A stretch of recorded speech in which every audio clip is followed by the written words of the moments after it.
Hey, welcome to this podcast. My name is Greg Rogers, and I'm a close affiliate with Shalom Christians Missions is the name of the group. And I actually have the directors here with me, John and Gaye Makrias.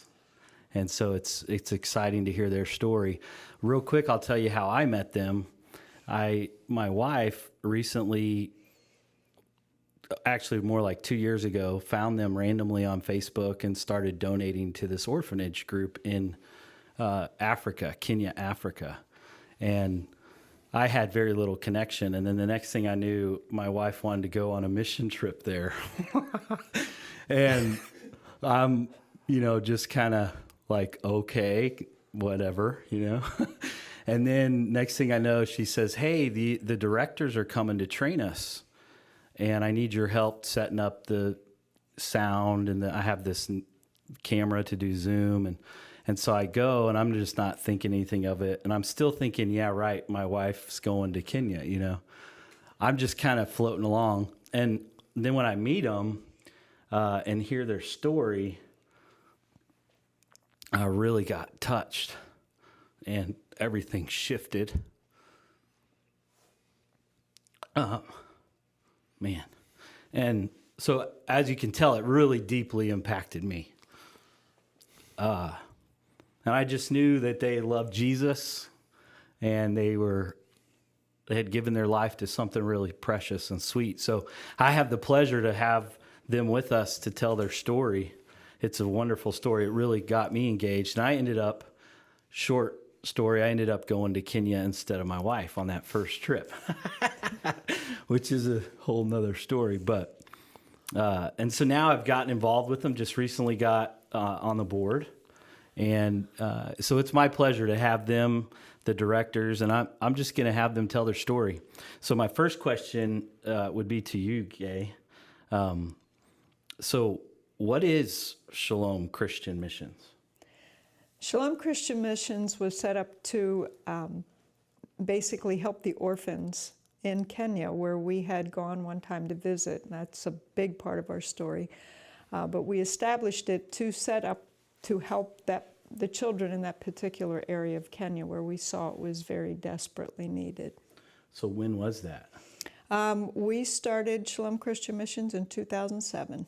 Wow. Yeah. And how did you end up going there? Like, what caused that? Well, let me tell you a little bit about me. I never wanted to go anywhere outside of the United States. I was fine right here. And I worked in youth ministry, and I knew I needed to take the youth on mission trips every year so that they would get experience in serving the Lord. But I thought, America's fine. We need missionaries all over America. So I was fine with that. But then God put it on my heart when I took my son for some training for him to go out of the country on a mission trip. I knew God was he wanted me to move outside of the country. So the first foreign mission trip I went on was to Russia, which was quite an eye-opening experience for me. It was shortly after the Cold War, and they were not all of them were real friendly, but and you went with your son? No, I didn't. I went with another organization that trained me, and I went with them. And we took youth. We took a whole group of youth there. But that was an eye-opening experience, because what it showed me was there was a lot of people who, if they were over 25, they didn't want anything to do with an American. And if they were under 25, they wanted to be an American. Gotcha. So there was one gentleman that followed us around from place to place where we were presenting the gospel, and he didn't like me very much at first, and he talked to me through the interpreter and actually told me, I spit on you. But we talked for a little bit, and in the end, he came to me and shook my hand, and he said, thank you, because now I know that not all Americans are bad people. Oh, wow. Because they had that impression of us the same way we felt about the people of Russia at the time. Yeah. Because of the Cold War. So it showed me that people are people, everywhere. So We're- how did Russia lead to Africa? Right. Well, what I saw was people all need Jesus. And so after that, I went to some other foreign mission fields with youth. I took them, and eventually the pastor where I was working said, will you take a group to Africa? We have a pastor who would like us to work with him. Speak into your mic a little bit more. Okay. So they asked me if I would plan a mission team to go to Africa, and I said, sure, I can do that for you. So we went in 2004, but it wasn't until 2005 that I met the person who took us to a more remote area in Kenya. And where's that at? Locally in Africa, in Kenya In specifically? Kenya, where we are, Yes. we are in Homa Bay County, Suba Sub-County. So we're near Lake Victoria. So we're in the western side of Kenya. Yeah. Yeah. So we're out in the remote part of Kenya, and we found ourselves there in 2007, and we came back from that trip, and the area is we're a totally volunteer group, and this is nothing we ever planned to do what we're doing, but we found ourselves in this very remote area that is in Homa Bay County, which is the highest HIV county in Kenya, over 27% at that time. And our area we were at is even higher. So the need was just incredible. And there were so many kids that were just orphaned, and it just blew us away. We came back. So when you say orphan, John, are you saying like they're on streets, they're just in a field, like? It's a small community, and they do try to take care of their kids, but because of the HIV, as you know, we've heard the story many times, the whole generation was almost wiped out, and it was up to the grandmothers to take care of all these kids. Now, in their culture, of course, your kids are your retirement. They're supposed to take care of you when you're older, but it really kind of shocked the whole society because all of a sudden that wasn't there anymore.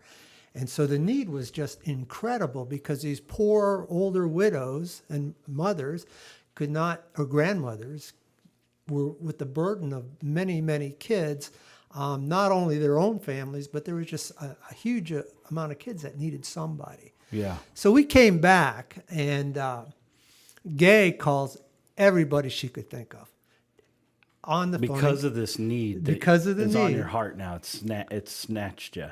Right. Right. And we're like, these people need help. Yeah. And she got the same answer. Sorry, there's no one in the area. And then finally one group said, welcome to our world. We'll be praying for you. And Gaye looks at me and she says, John, you don't think God's asking us to do something more, do you? And I'm like, what do we know about third world countries, orphans? So you're like, no. Like, Gaye, we don't know anything. It was a miracle that we even found ourselves in Kenya. And, we prayed about it and talked about it and realized, God kind of told us, I'm not asking you to do this. Yeah. So, Gaye, what were you thinking at this time? At this time, I was just going to God and saying, what is it that you want us to do? And that's when I said to him, God told me, I'm not asking you to do it. I'm asking you to be my witness. Isn't it true? Because he's doing it. Right. Amen. And it's hard to see that. Right. But once you realize that's not your burden, but yet it still became like a co-burden. How would you explain that?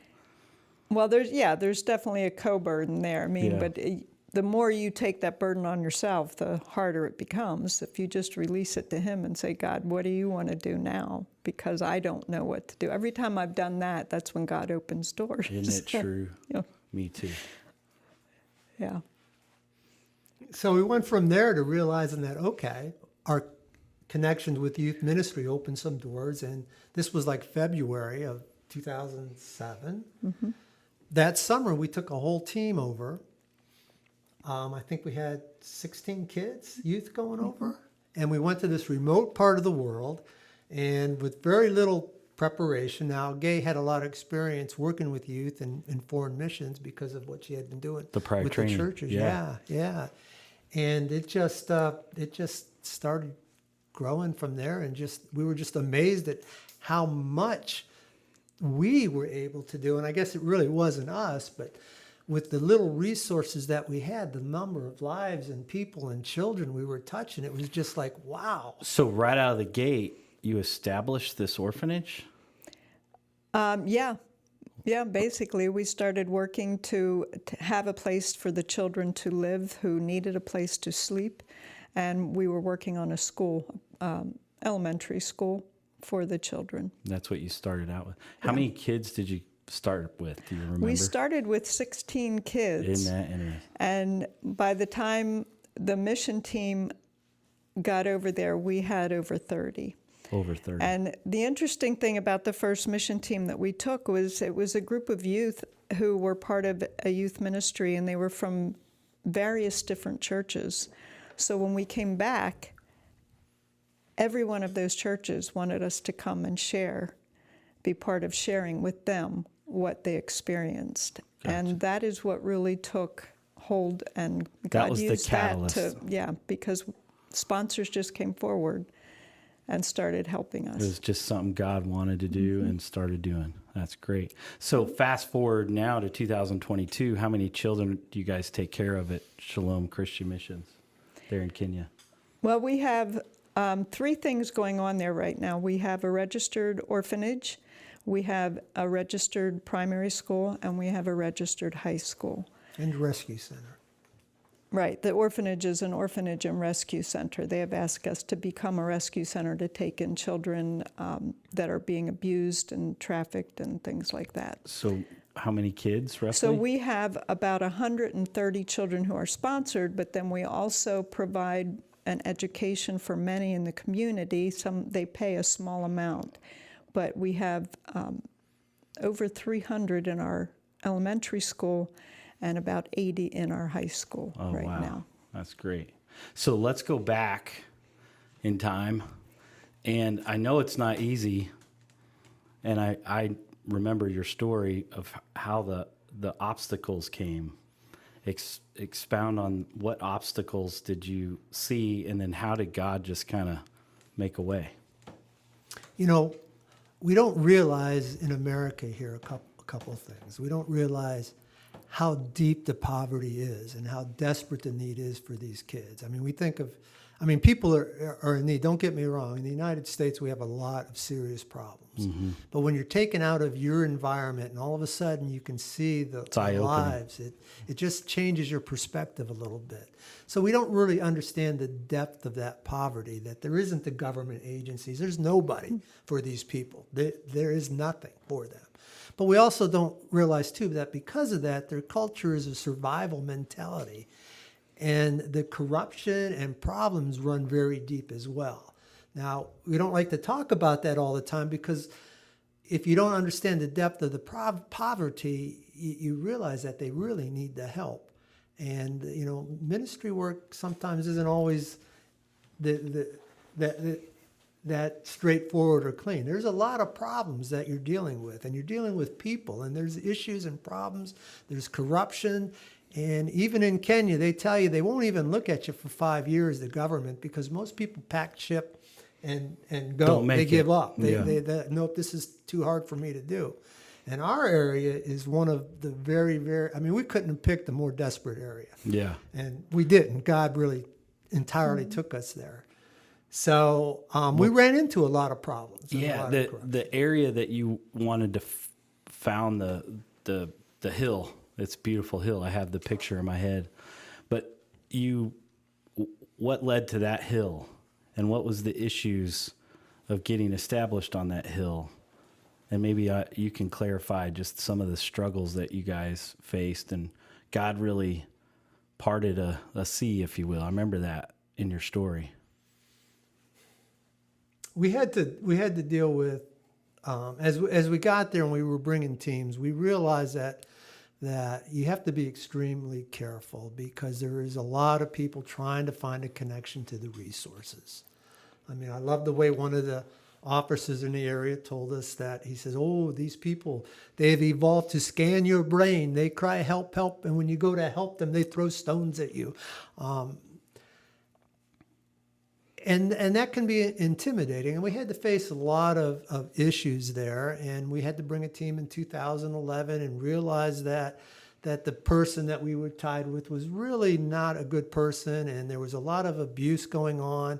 And there was a lot of scamming going on. Because at this point, you weren't going as often as you do now, correct? At first, we were going like once a year in the summer. Yep. And we realized that wasn't going to happen. And we really had to make some choices because we realized that we were a bit naive. We weren't as smart as we should have done, made some mistakes. And we sat back here in the States and said, wow, okay. If we were to take, do we just say like most people do, okay, we weren't the smartest people. We just realized we made a mistake Sure. and move on. But we had our board meeting and we had some discussions. And Gaye, I think you were part of where God once again really spoke to us and told us. Yeah, we discussed with the board about just walking away from the whole thing, but then there were actually a couple of us on the board who had the same dream, and we dreamed that we saw the children later, and they looked at us and said, "You knew, why did you leave us?" When we knew that they needed help so desperately. And so we committed that, no, we were going to see this through. We were going to stay, and we were going to work through all the issues that we had to deal with. And that's where the name came, correct? It was there before that, the Shalom Christian Mission, as we were trying to partner with some Kenyan people is where it came from. Now we kept that name at that point because Something that's about what we registered. a new thing, though? There was... Well, Well, the that new- was later on. Oh, okay. Later on, then we fought the battle with a corrupt person over there, and he tried to steal the children's center, and we decided to stay at that time too. Well, that was, I guess, the same Part of the time, but time, we stayed, and we had to start all over because he was holding on to some of the property that we had before. But the community rallied behind us, and they said, no, we'll give you more land if you will stay and work with us. Don't leave us. And They actually told us, if you leave us now, we'll be worse than before you even came. Yeah, because they've seen lots of corruption. I was blown away, even coming from the main city of Nairobi all the way 10-hour drive. There was lots of organizations, and almost like it's a business to have these ministries or organizations to get donations. It just had that appearance, and so I'm sure local communities had seen corruption. Right. Right. It's pretty common, unfortunately, and there's a lot of money being made on people's poverty. Sure. But there's also a lot of good, and it is such a great need. You almost, all that is really the battles we went through, fighting the corruption, is really a distraction, because it's not about that at all. It's about those children.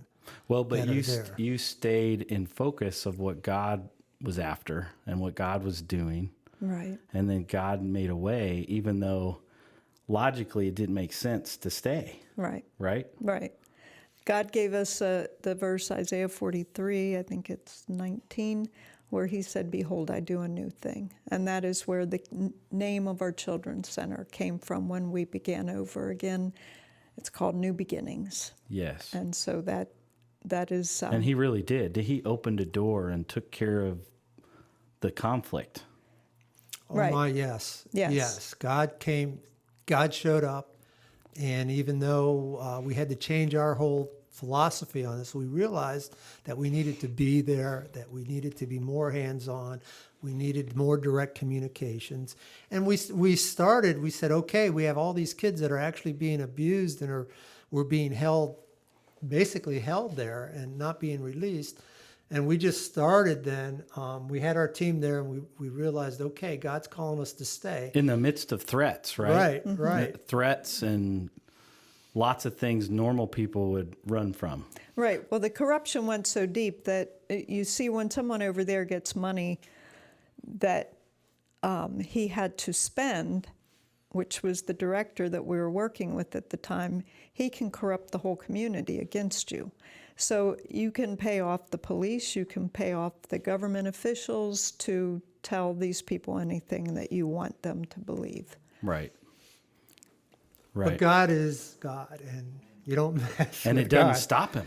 He's going to do what he wants to do. He's gonna do. And he brought to light things that were not right, and you held on to what he was doing. So we started again. We were there on a hillside on a tent for a while. Yeah, and- I remember the tent story. Yeah. And then the community started rallying around you. We got the schools going. We just kept pushing forward, and eventually, we actually went to court, and he was taken to court for child abuse, and actually got a conviction. And meanwhile, God was restoring everything that was taken from us, and our buildings are going. We got some classrooms. Now we're talking iron sheet classrooms and dirt floors, and we're like wondering, why would anybody have these orphans come here? That's right. It was like, But what was so apparent to me is God restores and redeems and renews even things that are horrific. And some of the children that I got to know,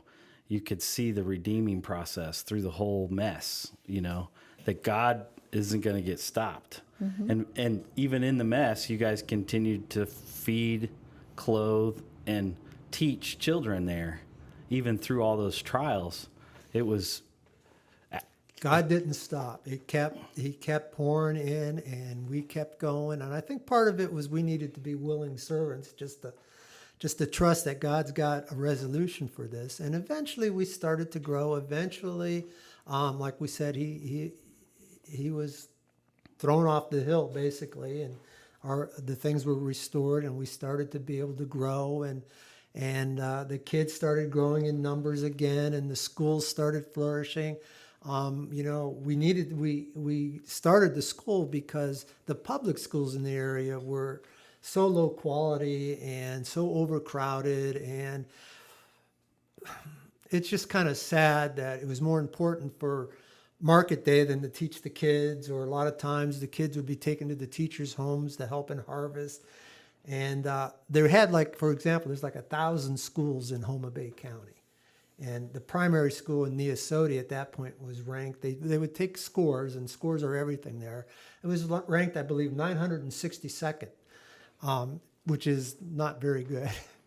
And so we started our primary school. And this is the school that neighbors your school. Yes, this is the one. This is the public school that the kids would have gone to if they were even in attendance.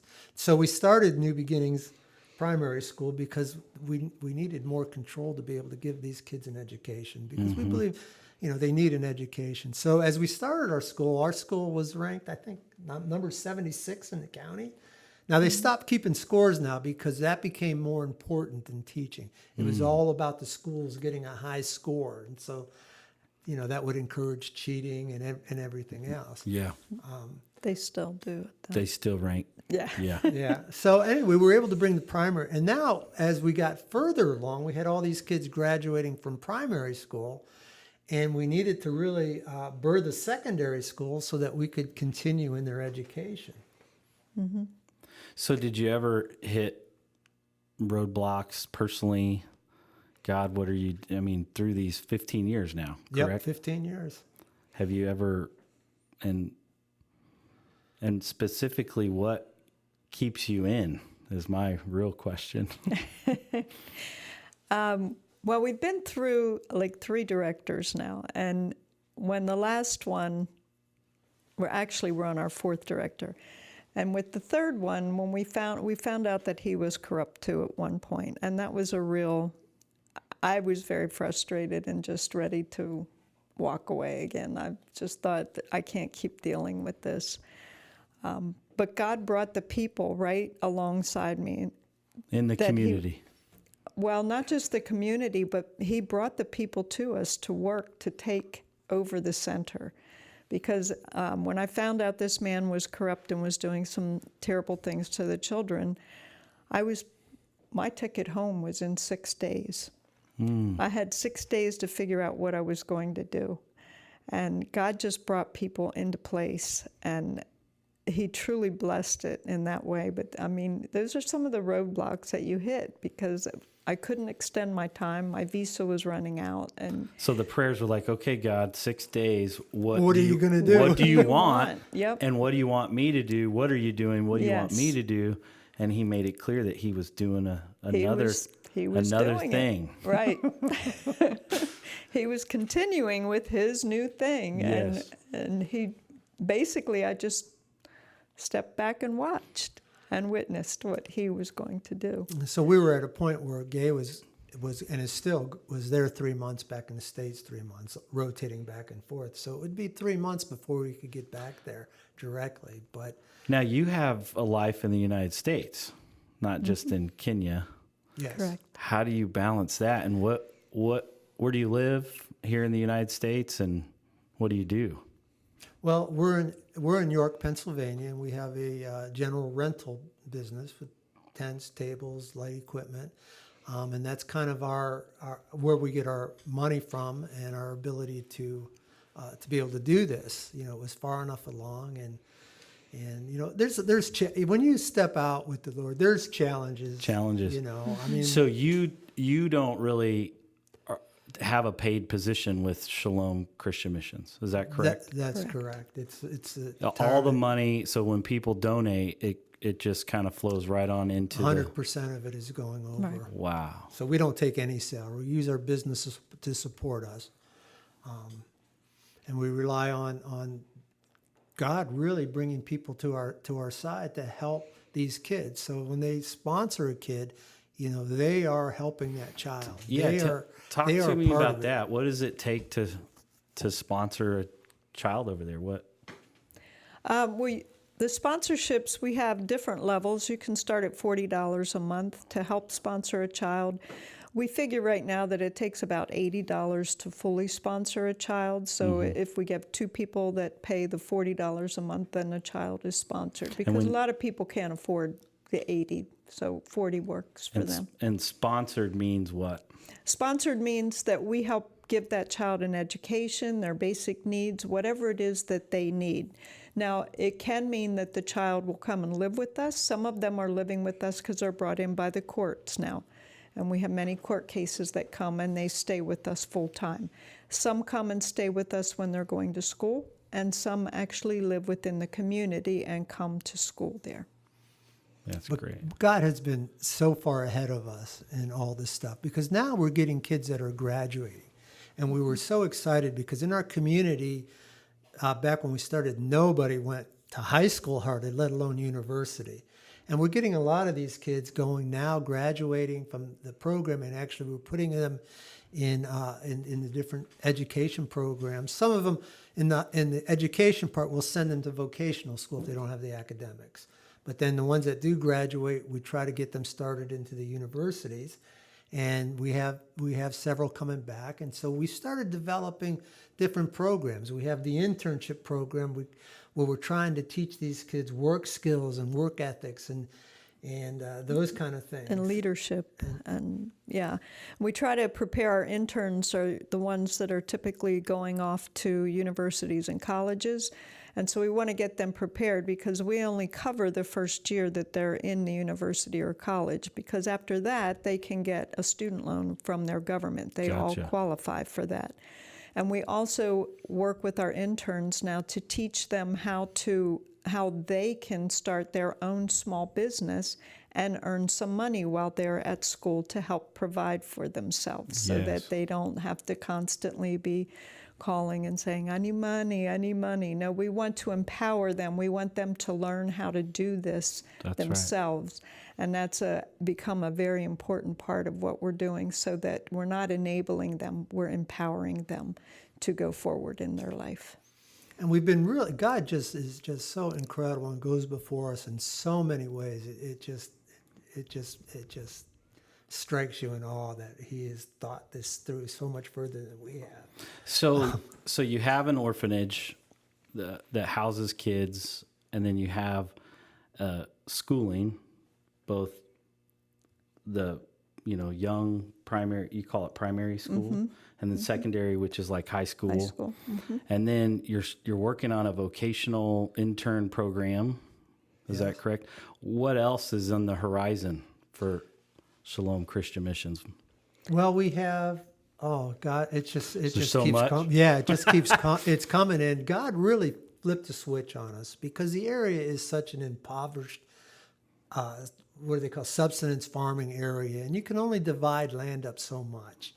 And we used to really tell the kids that, look, we're going to take care of you, we're going to get you an education, but you really need to leave this area because there's nothing here. And unfortunately, all that's left, like for the girls, is like prostitution and second wives. And prostitution is not a choice for them. That's just what you do. And it's very, very sad. And we said, you got to leave this area. But God said, no, we're teaching these kids Christian values. We're teaching them fundamental truths. And the culture that you were bringing them up in is a culture that they can actually can help us, because the kids are coming back. We're starting to graduate, and they're coming back to their home, and we're realizing if they have these values, the cultural values of the third world countries are really survival mentalities. So there's a lot of problems that go with that when you try to have a working environment. Gaye, you talk about this kiosk thing that just kind of popped up. We wanted to start something that we could teach some of the children who maybe don't make it into colleges and universities. How can we teach them how to survive and empower them to go on with their lives? And we came up with the idea that we could teach them to sell things, to go into market day. And then we started to think about, well, maybe we could get a shop in the local village. And then we just decided to start a shop right there at New Beginnings where we can train students who maybe aren't going to make it into a college or university, how to run a shop, how to sell things, how to go into business and to manage a business. So we thought if we start the business right there, we can train them there, and that will empower them to go out. And it will also be a way to bring money into the center to help start to make it self-sustaining. That's great. And when you say shop, you're already buying so much in bulk for 300 and some odd children. Right. So you're just able to kind of increase that and then resell the excess. Exactly. Gotcha. Exactly. That's great. So a lot of things happening there, and God seems to really be on the move again. Another season, another breakthrough season really seems to be happening. The board just really got set up in a fresh way. And there's some new things, some new organizational systems that are getting put in place. So where do you see the region that you're working in? Is there just so much more opportunity with orphans, or has that changed now since it's been 15 years?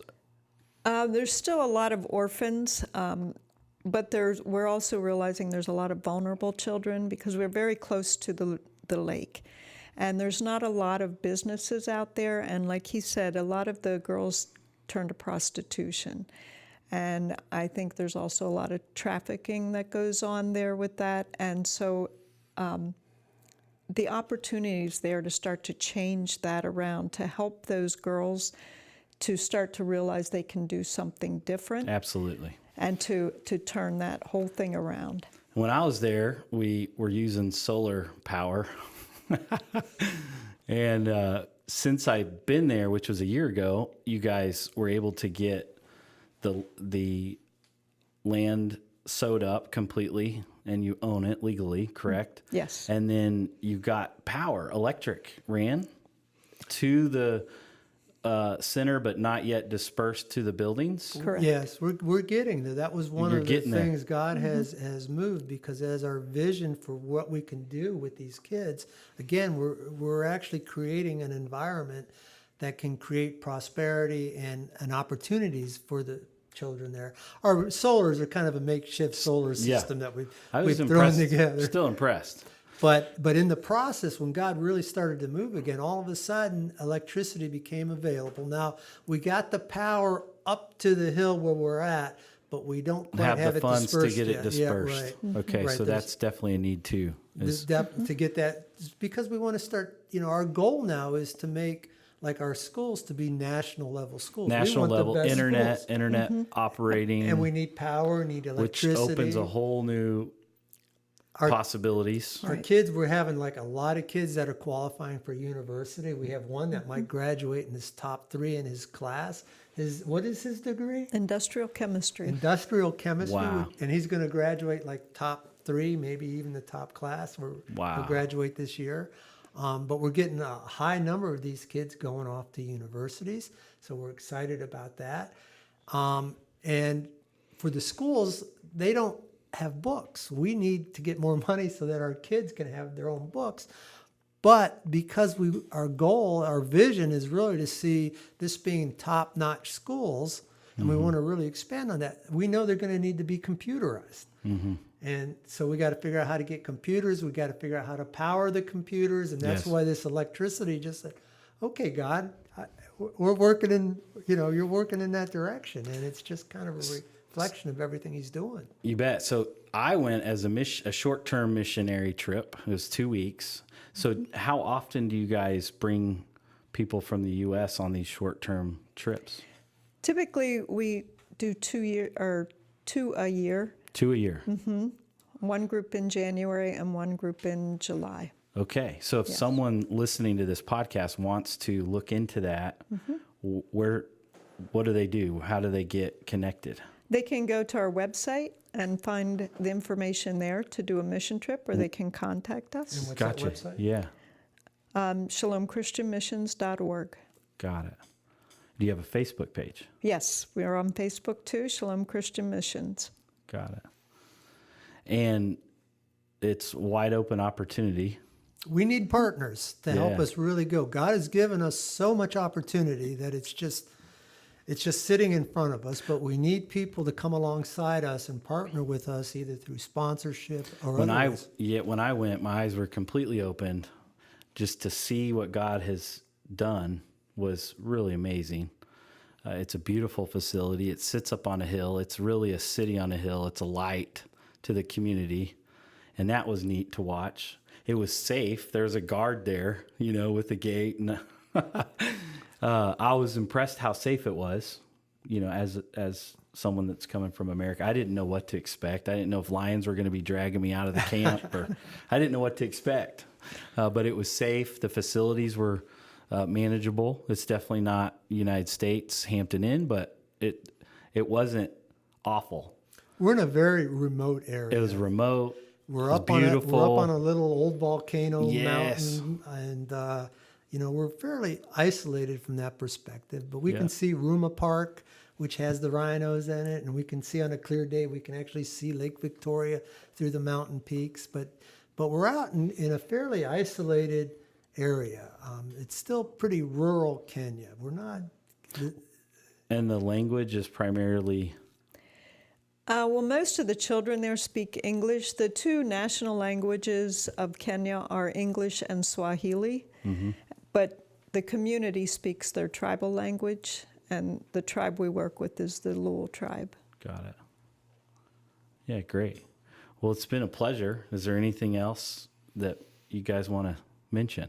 Well, we just wanted to say God is moving both in Kenya and here in the United States. And we're at a point where we really want to get the opportunity for people to get involved. We think God is bringing up people. He has really transformed not only Kenya, our activities at New Beginnings, but also what's happening here in the United States, where we're getting a lot, and actually international. We have people in England and stuff that are getting involved. So God has no limits. And, we would say, hey, God needs your help. Think about it. Pray about it. Get a hold of us. We can use you. If you have skills, talents, or just want to get involved, God's moving. Yeah. And we would extend that invitation that hopefully, he's placing on some of your hearts. Don't ignore it. We never planned on doing any of this. And, if you want adventure in life, if you want purpose and be fulfilled, follow God. Step out of the boat, as Gaye likes to say. Yeah, I often tell people God can't show you miracles until you get out of the boat. So you've got to get out of the boat and start to walk on the water in order for you to see the miracles that he's going to do. Yeah, you see him, and then all he asks is us to respond. Yep. And as soon as we respond, he does the rest. That's right. And as soon as we think we're doing it, we start to sink, and then we respond again, and as the process goes. Amen. Because we're not doing this. It's so God's true. work. So it's been a blessing to you guys over the last 15 years. It hasn't just been you're strapping up your boots and doing God's work. He's done a work in you guys through this. Sounds Absolutely. like.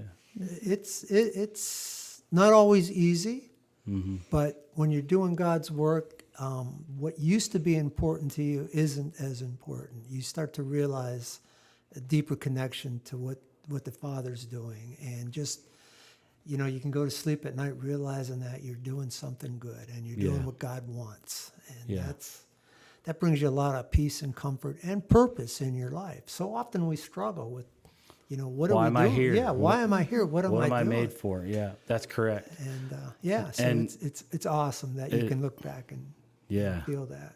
And it's his will. According to Scripture, those children and any person is God's inheritance, and that's what he's after. That's his heart, and so it's fun to be a part of what he's after. And then the only two things that are eternal are his word, and then people. So you're pouring into people that are going to be eternal.